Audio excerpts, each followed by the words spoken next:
अस्सलाम वालेकुम प्यारे दोस्तों कहा जाता है कि एक लड़का बहुत नेक था, लेकिन इल्म हासिल करने में कोई ज्यादा दिलचस्पी नहीं थी उसे। वो एक दीनी मदरसे में पढ़ता था।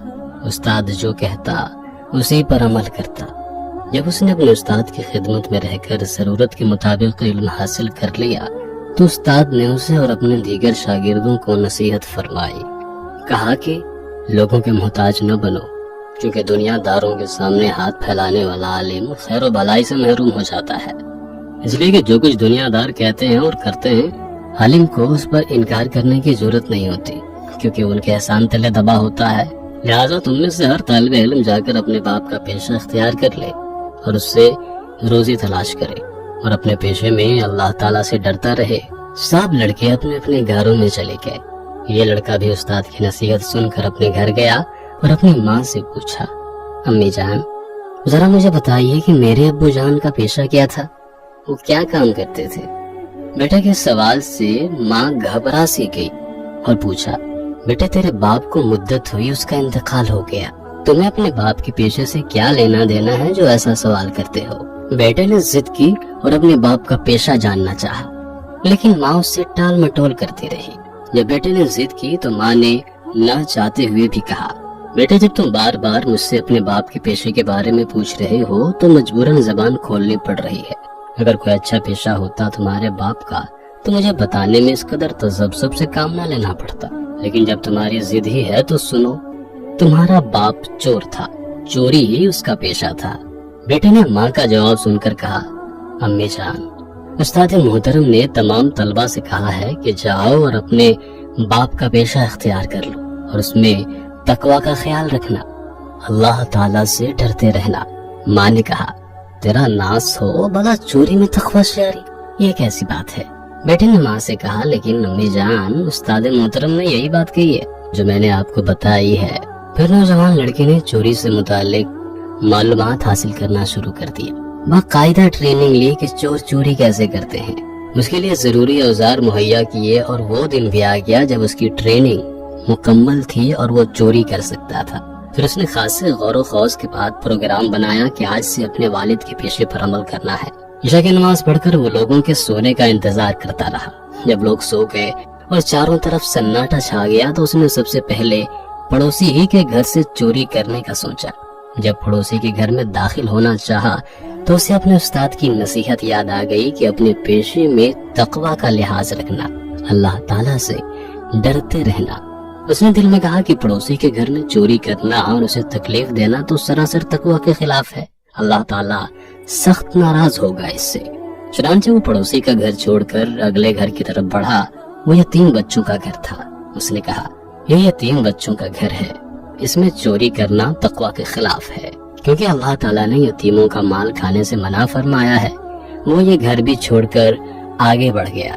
इसी तरह जब कोई घर आता और ये चोरी करने का इरादा करता तो कोई न कोई बात उसके जहन में आ जाती जिसको तकवा के खिलाफ कहकर वो आगे बढ़ता चला जाता।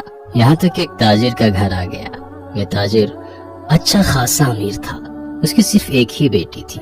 चोर ने कहा, हाँ, ये घर है जिसमें चोरी की जा सकती है। फिर उसने बहुत सी चाबियां निकाली जो पहले से बनवा रखी थी और दरवाजा खोल लिया। जब घर के अंदर दाखिल हुआ तो देखा कि घर तो बहुत बड़ा है और इसमें कमरे भी बहुत ज्यादा है। चुनांचे वो घर में घूमने लगा जैसे कोई चोर नहीं, मेहमान हो। बिलाखिर उसकी निगाह उस जगह पर पड़ गई जहाँ माल रखा हुआ था। उसने तिजोरी खोली तो वो सोने चांदी और पैसों से भरी हुई थी। चोर ने तिजोरी से माल निकालना चाहा, लेकिन उसे अपने उस्ताद की नसीहत याद आ गई और कहने लगा, उस्ताद मोहतरम ने तो तकवा इख्तियार करने की बात कही थी। पता नहीं इस ताजिर ने अपने माल की ज़कात निकाली है या नहीं निकाली। क्यों न पहले इसकी ज़कात का हिसाब किताब कर लिया जाए, उसके बाद आराम से चोरी कर लेंगे।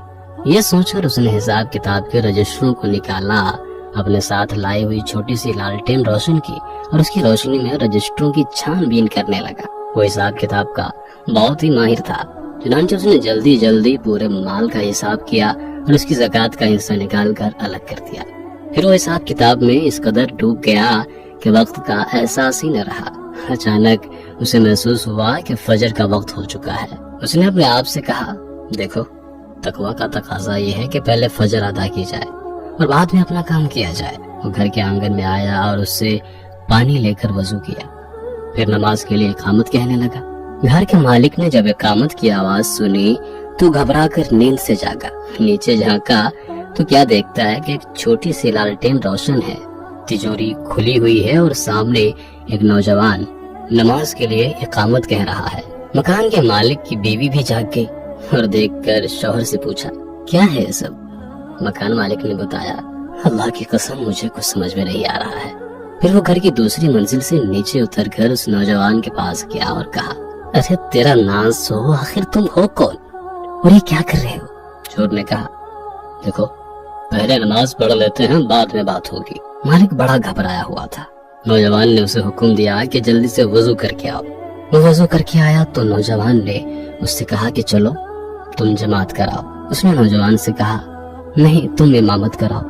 نوجوان نے کہا، تم گھر کے مالک ہو اور زیادہ حقدار ہو امامت کے، اس لیے تم امامت کراؤ۔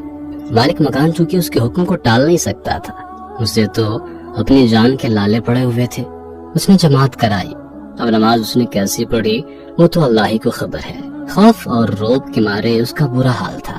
بہرحال جب نماز ختم ہوئی تو مالک مکان نے پوچھا، مجھے بتاؤ کہ تم کون ہو اور یہاں کس نیت سے آئے ہو؟ نوجوان نے بتایا کہ میں چور ہوں اور چوری کرنے کے لیے آپ کے گھر میں آیا ہوں، مگر تم بتاؤ کہ تم زکوٰۃ کیوں نہیں دیتے؟ میں نے تمہارے رجسٹروں کو چیک کیا ہے، تم نے 6 سالوں سے زکوٰۃ نہیں دی ہے۔ یہ اللہ کا حق ہے اور فرض ہے، میں نے حساب کر دیا ہے اور زکوٰۃ کا مال الگ کر دیا ہے تاکہ تم اس کے مستحقین تک پہنچا دو۔ یہ سننا تھا کہ مکان مالک جیسے تعجب سے بوکھلا گیا اور اس نے کہا، ابے تیرا ناس ہو، تو یہ کیا کر رہا ہے؟ تو پاگل ہے کیا؟ چور نے کہا، میں پاگل نہیں ہوں، بالکل تندرست، صحت مند اور توانا انسان ہو۔ مکان مالک نے پوچھا، تو چوری کیوں کر رہے ہو؟ اس کے جواب میں نوجوان چور نے اپنی ساری داستان اس تاجر سے کہہ سنائی۔ جب تاجر نے نوجوان کا بھولا پن اور اس کی بھولی بھالی پیاری شکل و صورت اور حساب و کتاب میں اس کی مہارت دیکھی تو اپنی بیوی کے پاس گیا اور نوجوان چور کے متعلق سب کچھ بتایا اور کہا کہ تم اپنی بیٹی کے رشتے کے لیے پریشان تھی نا، اللہ نے رشتہ تمہارے گھر میں بھیج دیا ہے۔ اس کی بیوی نے بھی موافقت کر لی۔ اب اس نوجوان کے پاس آیا اور کہا، دیکھو چوری کرنا بہت بری بات ہے، تمہیں مال و دولت چاہیے نا، اگر تم چاہو تو میں تمہیں اپنے مال میں حصے دار بنا سکتا ہوں۔ نوجوان نے کہا، وہ کیسے؟ تاجر کہنے لگا کہ میری ایک بیٹی ہے، میں اس کی شادی تم سے کر دیتا ہوں، رہنے کے لیے گھر بھی دوں گا اور مال بھی، تم اپنے گھر والوں سے مشورہ کر لو بیٹا۔ نوجوان نے اس پر اپنی رضامندی ظاہر کر دی۔ اس کی ماں نے بھی اس رشتے کو سراہا اور اگلے دن ہی اس تاجر نے گواہوں کی موجودگی میں اپنی بیٹی کی شادی اس نوجوان سے کر دی۔ تو دوستوں، یہ تھی ایک بھولے بھالے شاگرد کی کہانی جو کہ کافی دلچسپ ہے اور سبق آموز بھی۔ غور کیا جائے تو اس میں ہمارے لیے کافی اسباق موجود ہیں۔ ہمیں ہمیشہ آخرت کے مقصد کو مد نظر رکھتے ہوئے ہی زندگی گزارنی چاہیے۔ ہمیشہ یاد رکھنی چاہیے کہ ہمارا رب، ہمارا خالق مالک ہمیں دیکھ رہا ہے، اور جب ہم اپنے اندر یہ بسا لیں گے کہ ہمارا رب ہمیں دیکھ رہا ہے تو اس وقت گناہوں کا تصور مانو ختم سا ہو جاتا ہے۔ اقبال نے بھی کہا تھا کہ مٹ جائے گناہوں کا تصور ہی زمانے سے اقبال، ہو جائے یقین گر کے خدا دیکھ رہا ہے۔ ویڈیو پسند آئی ہو تو ویڈیو کو لائک کرنے کے ساتھ ساتھ دوستوں کے ساتھ شیئر بھی ضرور